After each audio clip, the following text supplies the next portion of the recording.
Hello everyone, today is Thursday, August 6th. This is going to be a quick trade recap of a trade I took today in our live trading session.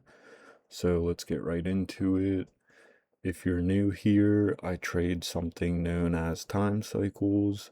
So what I do is divide the day into 90-minute cycles, starting at 7 a.m. and going until 4 p.m. And the main cycle I'm focused on is this 10 a.m. to 11:30 a.m. cycle. So once 10 a.m. comes around, I mark out the previous cycle high, which happened to be exactly at 10 a.m. this morning. So this is the highest price between this previous time cycle, 8:30 to 10. Here is our previous cycle low, because this is the lowest price between this previous time cycle, and then I mark out 50%. These lines here are anchored VWAPs from our midnight open, 8:30 a.m. open, and New York open, and they are color coordinated with whatever that opening price color is. Okay, so what I'm looking for here, which it was the same scenario all week that happened for us. So I play breaks and retest at previous cycle high and previous cycle low. 50% is used as a target if we're taking shorts at previous cycle high, or if we're taking longs at previous cycle low. Okay, so entry is only at previous cycle high and previous cycle low. So first thing I look for is a 2-minute candle close above this key level if we're looking for longs. So in this trade here, we got 3 trims and then a final exit.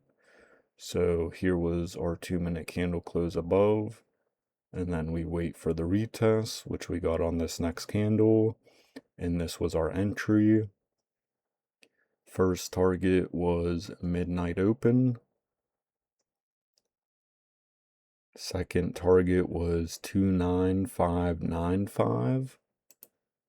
So how I got that was just previous highs here created in the overnight session was that second trim.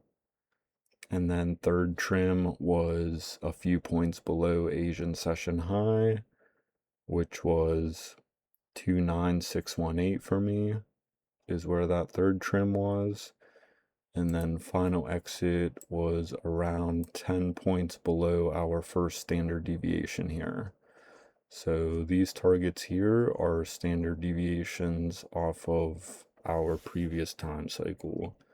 So if you're looking for the long scenario, you take the fib tool and draw a standard deviation line from the cycle low to the cycle high, and it's going to give us very accurate take profit levels. So that final exit was 10 points below our first standard deviation here. As I stated before, if you watch the last video, pretty much the same scenarios, just break and retest of previous cycle high here. If you guys are interested in daily live trading or a free futures course, then feel free to check out the pinned comment or the link in my bio, and you will see those resources in there. I hope you guys have a good rest of your day, and I will catch you in the next one.